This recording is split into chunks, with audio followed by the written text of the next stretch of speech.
So high quality that the collateral damage it does is very small relative to wind and solar and whatever. That seems so counterintuitive to what we're told. Well, I keep telling people. And actually, students seem to believe me too. That's one of the things I find very wonderfully encouraging. is my colleagues can't get it and they're immovable. Their graduate students are generally very immovable because they have a vested interest. But the undergrads are great. I mean, you know, these guys here teach my undergrads, and the undergrads are very accepting of these exciting things. And I think these kids are up to achieving remarkable things, which is good because they're going to have to be. Yeah. But when you look at tar sands oil or the Deepwater Horizon, then that looks like the cost of running out of oil right now. I mean, it's a lot messier than what it used to be easily obtained. Actually, no. There was a 1930s blowout in somewhere that was much, much bigger than that. I mean, and it was terrestrial, so it was all forever. Jesus. And what about Great Lakes wind? What do you think about that? What about what? Great Lakes wind. Oh, that's reasonable. Yes. I mean, it's you know, it's like pylons, you know. You don't want them in your backyard, but suck it up. But no, the ethics will change. I mean, I don't know. A windmill farm looks pretty cool, actually.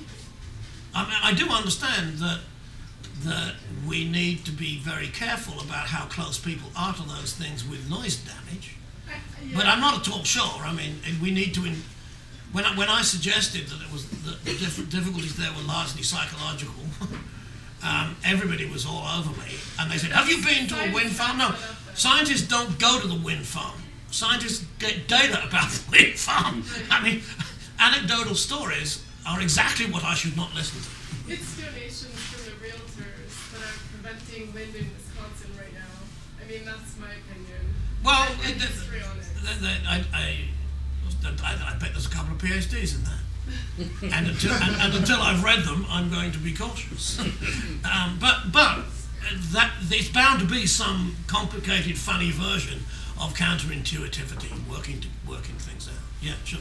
These are big, difficult problems, and we need new strategies. And the new strategy is get real and stop being sentimental. And you know, I don't have faith in normal science either.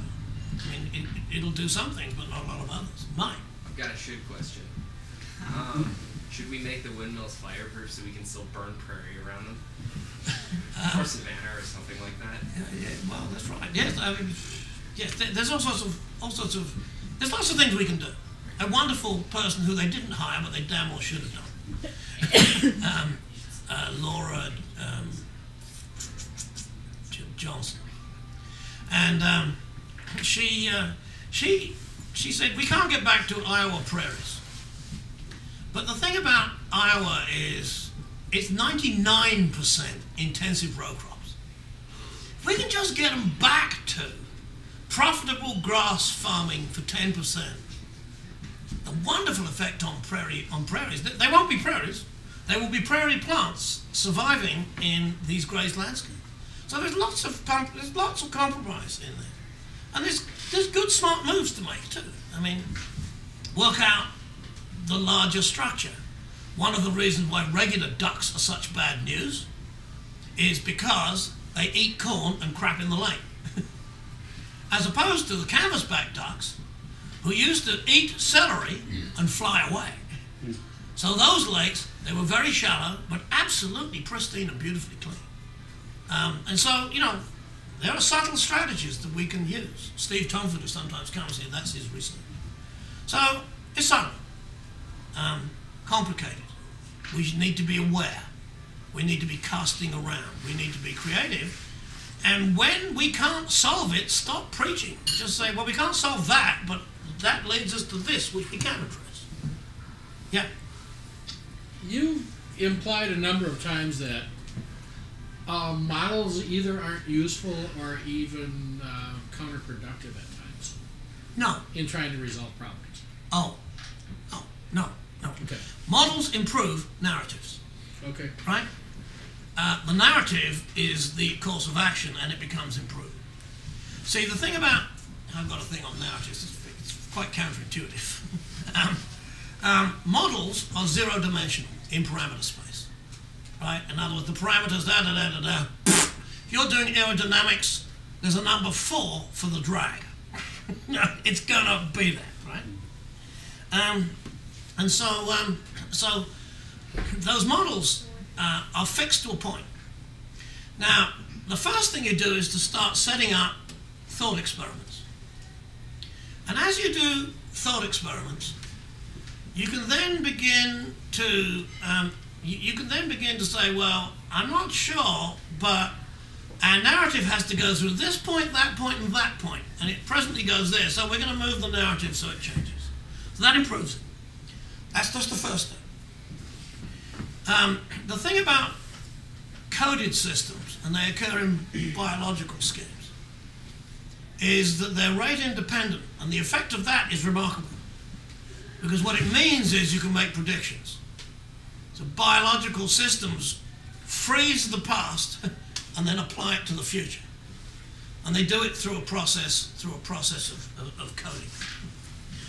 The advantage of that then is the biological systems pick up signals faster than the speed of light. They can sort of see it coming and do something about it. Before the piano lands on your head, they go whoops and move away. And so that's good. The price you pay is you're often wrong. But biological systems don't mind about that. Being wrong is the stock in trade of biological systems. So, if we've got ourselves a cockroach and a ladybug, and the cockroach is telling a story, and it's a lie. And the lie is, I'm a ladybug, don't eat me. And then the bird, who knows about roaches, might say, oh no, it's the homology, not the analogy. No, you're a cockroach, I'm going to eat you. So what you have then is you've got two narratives going on. In science, once you've done your thought experiments and you've tuned your narrative to these thought experiments, then you can start to lie. And what's the lie? The lie is, okay, world, it's this simple. But you know it ain't. So what you do is you tell that story to the world.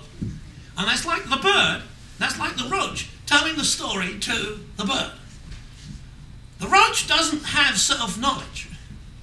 The self-knowledge to the roach comes from what the bird does.